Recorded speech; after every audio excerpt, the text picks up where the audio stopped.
is a community advocacy organization. We advocate for South Maui.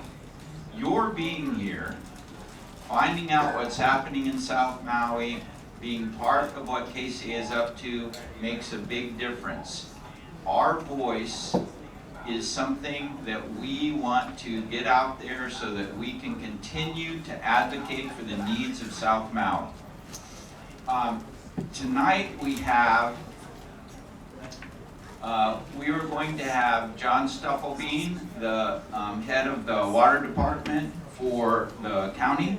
However, he got called to the state legislature to make a presentation today. And so we also were having and do have Lucienne de Naie with the Sierra Club. And Lucienne is going to talk to us about water, and as you know, we're all still under water restrictions, and some things need to get worked out. So she's going to talk about that, and then Rob Weltman is going to talk about how the South Maui Community Plan looks at water infrastructure and the plan for it, and then there will be time for questions, and then we're going to show you a video. Huh? How fun is that? All right, so we will get going and turning it over to Lucienne. Thank you so much, John, and thank you to all of you folks here. Thank you to Rob for getting my slides up on the computer. My name is Lucienne de Naie. As was mentioned, I'm involved with the Sierra Club Maui here. I'm the chairperson of Sierra Club Maui. I'm on lots of other boards too, and I'm also the president of the community association over in Haiku, across the mountain from you folks. So understand the hard work that community associations put in for making things better for the folks in their regions, and really applaud all the amazing work that has been done by KCA. I think, you know, you guys are sort of the gold standard in terms of really long-term engagement here in Maui. So give yourselves a hand.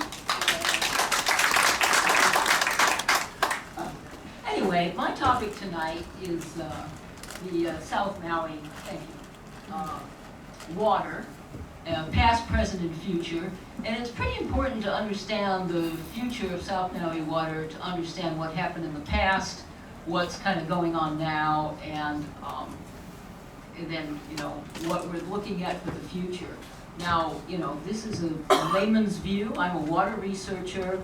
I had an opportunity in 2002 to 2004 to do 2 years of research on Maui water resources, thanks to some grants from the Hewlett-Packard Foundation and Hawaii Community Foundation, but a bunch of different foundations all chipped in, and even the County of Maui chipped in some money, because they thought it'd be useful to have this data collated on how much water was being used in each of our aquifer sectors. And I learned some amazing things. I sort of became an overnight expert on water. Of course, it was like about 4 years worth of studies that made that overnight, but luckily I've kind of, you know, kept my interest and continued on. South Maui water is probably one of the great mysteries. So many people say, well, where does South Maui water come from? And don't they water those golf courses in South Maui with our stream water from East Maui? And, you know, there's a lot of misinformation about who uses what and where water comes from. I've only done 16 slides tonight, so this is not going to be the in-the-weeds version of what's going on, but it will be, I think, enough to give you guys a good overview, whet your interest a little bit. And if there's any time that you'd like to get into just even one of these topics in more depth, I do have a ton of information on water in all the different regions of Maui, but certainly in South Maui. So just to start here, can you give me my first slide here? So in the past, South Maui, of course, was very unpopulated in the 1950s and 1940s. You know, it had 1,000 people, 1,500 people. But then the Kihei Civic Development Plan came out in 1969, 1970, and just looked at the whole of the, south coast of Maui and said, geez, this would be a great place to just have future communities. But, of course, we do need infrastructure, we do need water, we need to kind of add some things to our nice beachfront property here in the South Maui.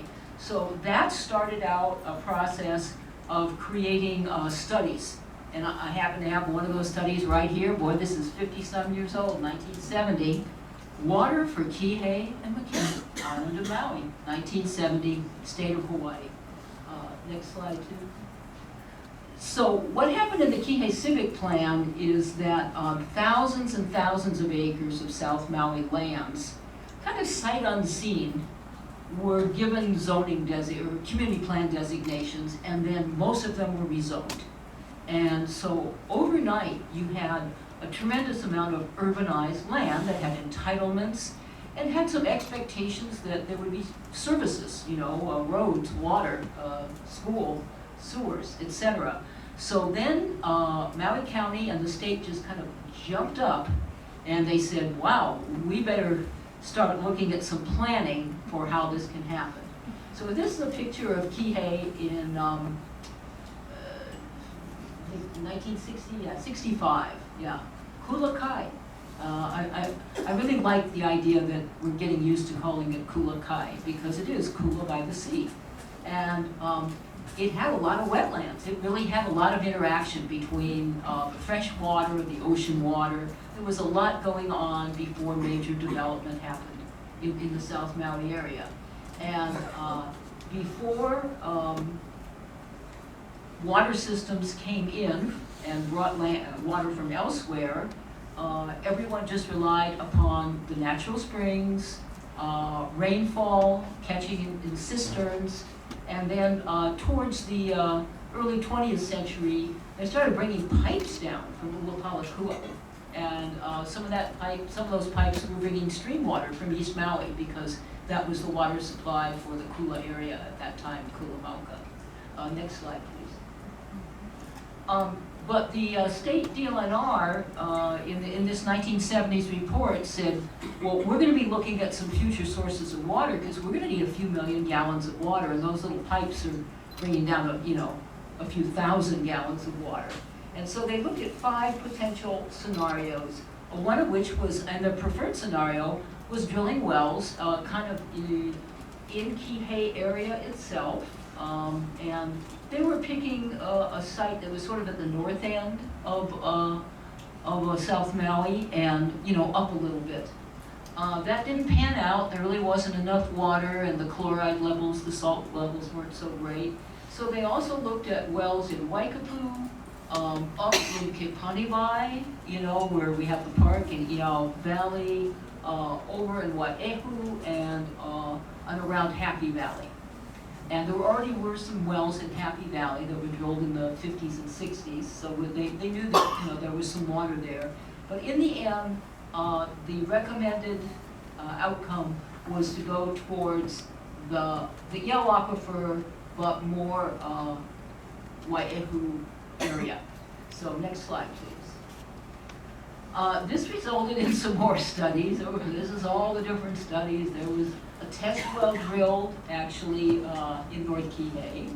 There was test well drilled in Ma'olaya. These are all in 1972. They were really looking for water. And then a master plan came out from the county on all water sources. That's in 71, 74. They kind of honed in on the central Maui water supply and did this major study for sources, transmission lines, and reservoirs. Now, this is the study that set all of South Maui's future. So if you come away with nothing else from tonight's experience, this might be something to remember. This study said that there were 2 separate aquifer areas over there in the Mauna Kahalabai, the West Maui mountain area. One was the Iao Aquifer, and it had 20 million gallons a day that could be tapped. And the other was a completely separate, so they say in that study, Wai'ehu Aquifer. And it had another 20 million gallons a day. And so these estimates were used as the basis of all the future planning. Based on this report, the county went and they secured some